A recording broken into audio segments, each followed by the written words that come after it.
Hi, my name is FrannyAnn. I'm from the Kiss a Chef Zine, and I'm here interviewing Gus Baldwin and The Sketch. Hello. Can I have each of you guys interview? We'll go down the line yourself? here. Yeah. Hi, my name's Trey Gutierrez. I play drums.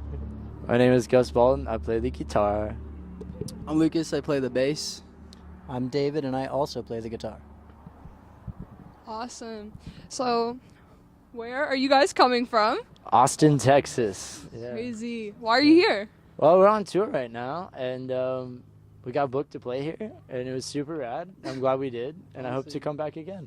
Is this your first time in Yakima? First time in Yakima, first time in the Northwest at all. Like, we've only been a band like 2-ish years, 2.5. Yeah. And so we've done a couple like little DIY tours, and this is the first like proper like long like 3.5 week tour. So we've been coming up from Texas for the past week or so, and then now we're here in Yakima. How long is the full tour? We get home on December 16th, so we got a couple more weeks. Yeah. Fun. Yeah, it should be fun. It's been fun so far. My Super bad. rad. Yeah. When did you guys start the band? Our first show was South by Southwest 2022, I suppose. So like it's been about 2.5 years.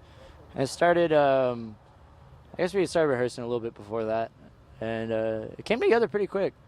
All of us had played music together before in other bands and stuff, and toured together before. So it was kind of like came out of that, and just wanted to keep playing music. And I had a bunch of songs left over from this old band, and was trying to get a band together, and kind of tried to put it together through a cover show. Yeah. For New Year's Eve. We played, got booked New Year's Eve to play the Clash cover set at this place called Hotel Vegas in Austin. So I hit these guys up because I wanted them to be in my band, and they said yes. I hit him up because I wanted him to be in my band. He said no. Oh, how'd you get him here then? Because I was playing away. You tell him. Well, yeah, I just didn't want to play on New Year's Eve. I wanted to enjoy my New Year's Eve. And I didn't want to not be in the band or play with them. I just wanted to enjoy my New Year's. I found this out later. Yeah. I thought he didn't like me at first. So, what got you guys playing music in the first place? Like, were you all just like, I need to do music, or were you Oh yeah. I mean, roped into it? basically, like, I don't know, I think I got lucky with like parents who had a really cool record collection, and I just liked what they were playing when I was a kid. And then I can't deny that Drake and Josh, when I was a kid, was a big influence, because Drake Bell was in a band, and I thought that was so cool, and everyone like loved him in that show, and he was so popular, and I was like, this is the life for me. Yeah. What got you into the music business, Trey? I don't know about the business, but I don't know, just like Basket Case, Green Day made me want to start playing drums. The hi-hat clicks in the beginning I thought were insane, and then I listened to the Ramones, and I was like, oh, this is the sickest shit ever. This is the coolest stuff ever. Yeah, it's just that I was a kid. Like how how teenage years, or? I was like 6 years old. Something Oh, like nice, that. Yeah, nice. I didn't. I was wanting to play drums. Like that was it. Yeah. How would you guys describe your style of music? Like what you play? When we started this band, we wanted so hard to be a punk band, but I don't think anyone else really, at least in Austin, didn't consider us a punk band. We get called garage a lot. People would call us psych a lot, which is, we kind of, I don't think we're very psych. We used to all be in psych bands, so it was kind of a thing we were like, we're done with that. I want to move on. So what's the difference between you and psych bands? A lot of Paisley, a lot more reverb, different class of drugs, a lot more pedals. For our audience that probably doesn't know what that is, would you care to explain what a psych band would be? A lot of delay, a lot of reverb. Hippies. Okay. Bunch so of hippies. drug music. Oh yeah, flower power, all that stuff. Which I used to be about, and honestly, I've gotten, now that I don't play psychedelic music anymore, I love it more. I've been bumping it in the van. It's been fun, and because I'm like, I don't have to live this life anymore. I can just enjoy this for 30 minutes. But yeah. What would you say your biggest influences for this band now would be? The Hives was a big one, which was influenced really early on in life. The band from Sweden. I know him and I were both really into that band growing up, but just like kind of they flirted that line between garage and punk, and their live shows were it was just fun. And I think they kind of took a lot from the Ramones, who was another early band for all of us. It's just like fast, loud, and fun. Like, it's just fun music and poppy and catchy, and I don't know, a lot of stuff like that. I think we're all really influenced by the kind of garage scene of like late 2000s, early 2010s. Yeah. Like Black Lips, Sick Alps, Ty Segall, stuff like that. But all sorts of stuff. I mean, like, we bump the craziest stuff in the van. Like, it's all over the place. So much different stuff. Like, everything from bossa nova to thrash metal we're listening to. nice. And, Electronic. yeah, Crap. electronic music, yeah. In the van the other day. Yeah. I don't know, we just love his music, but we love, like, at the end of it, just love rock and roll. And, Yeah. I can see that vibe. yeah. And I don't know, I think it's still cool. Yeah. Some people don't, but I think it's pretty rad.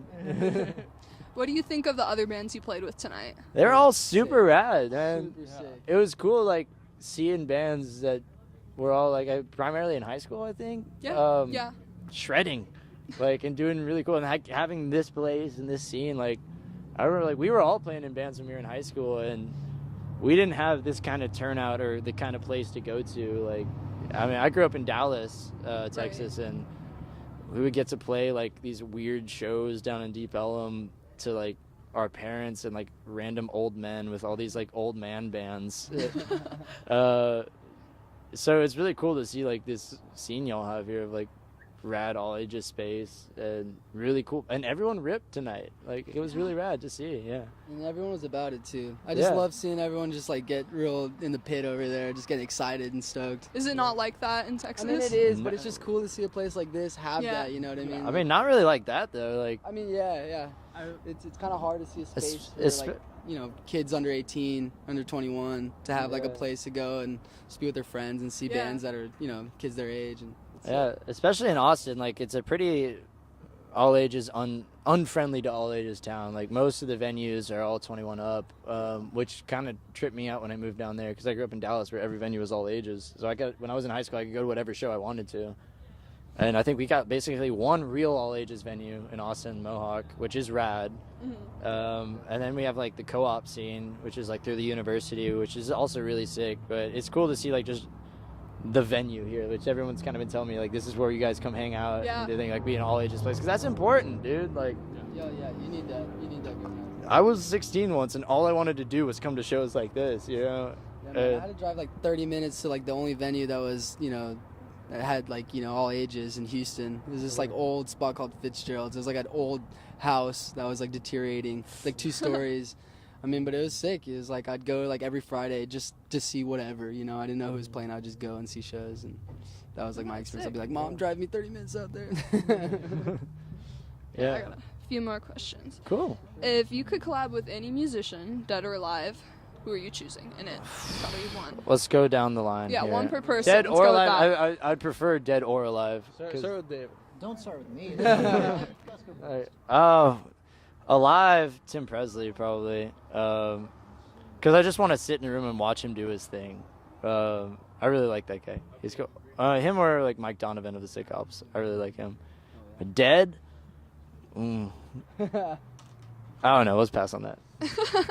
This might be an easy answer for the group, but I'd want to drum on a track for Ty Segall. That'd be kind of cool. Yeah. I'd be into that. I've been really into this guy called Jupiter Massin, like late 90s, 2000s Brazilian guy, and honestly, it's sick. He just like listened to a lot of contemporary music, but also loved a lot of old bossa and just like rock and roll, and kind of did this really sick blend. And he passed in like 2015, and I recently found that out. I just discovered him, so I'm like, damn. But that would be my choice. I think probably Bradford Cox from Deer Hunter and Atlas Sound. I think he's brilliant, and I think he would be really fun to work with. Should have got that. Should have said that. Okay, what's your most favorite venue that you've ever played at? Ever? Yeah. Oh. You can give top 3. Top if you need 3. to. I mean, honestly, one, the Mohawk in Austin, which we're lucky that we've all got to play there a bunch of times. It's the best venue in Austin, and staple. it's I remember I like traveled from Houston. I was like 16 or something to see a show there, and I like told my parents I was sleeping over at my friend's house, and he said he was sleeping over at my house. and we drove to Austin and saw a show and didn't tell our parents. It Oh, was that's awesome. Dude, that place, yeah, it's like sacred ground in Austin, and it's truly independent venue, which is fucking amazing, and still all ages for all shows. It's really fucking cool, and I don't know, it was definitely like a goal to play there when we were growing up, even though like we all grew up around Texas in different places, but like we would all like go to shows at Mohawk and like Right. get driven down there. Take the Greyhound from Laredo. Yeah, you take the Greyhound. Take the Greyhound from Laredo to go see shows at the Mohawk. Yeah, so very lucky, and the staff there is impeccable. Like they're really cool dudes. Shout out Eden, shout out Danny, shout out Alex, shout out Vince, Ali, all of them. They're really cool dudes. Sure. I don't know. I definitely like. I've gotten to go to a lot of my dream venues, but not playing. Yeah. Like as I've gotten to, I work as a guitar tech for another band Oh, called the Black cool. Angels, and I've gotten like my dream venue to play has always been the Paradiso in Amsterdam. I've gotten to go there twice, but I've never played. You know what I mean? So you guys are kind of like all of you all over the place to go see shows and stuff. Yeah, I mean, yeah, I'll travel wherever to go see a show. I've flown to see shows before. I've been in other countries and saw shows. Like Yeah. saw one of my favorite bands in Brazil earlier this year, Bugarins. They just dropped a record and they're great. I saw them play in Rio and it was sick. Nice. Okay.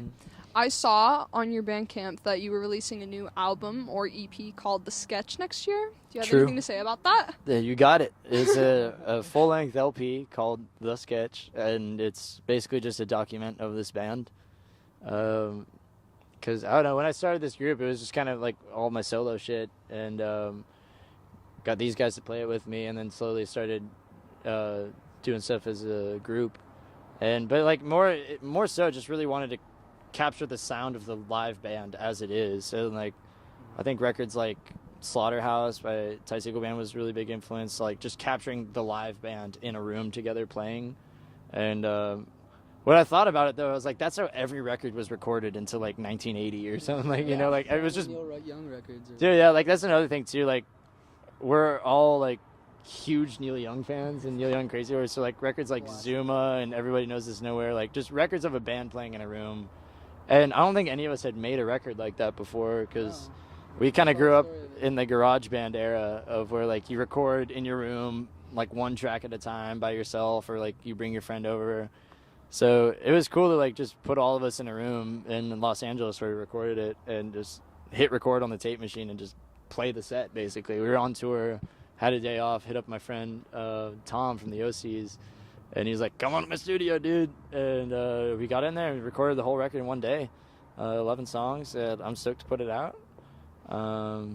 What did you guys do to like prep for that? Were you just like, we're just gonna go in and do Oh. it? Really, we were playing shows. We were playing all those songs like on the We were road. on tour at the time. It was about halfway through the tour, so it's like we were kind of tight from playing shows every day.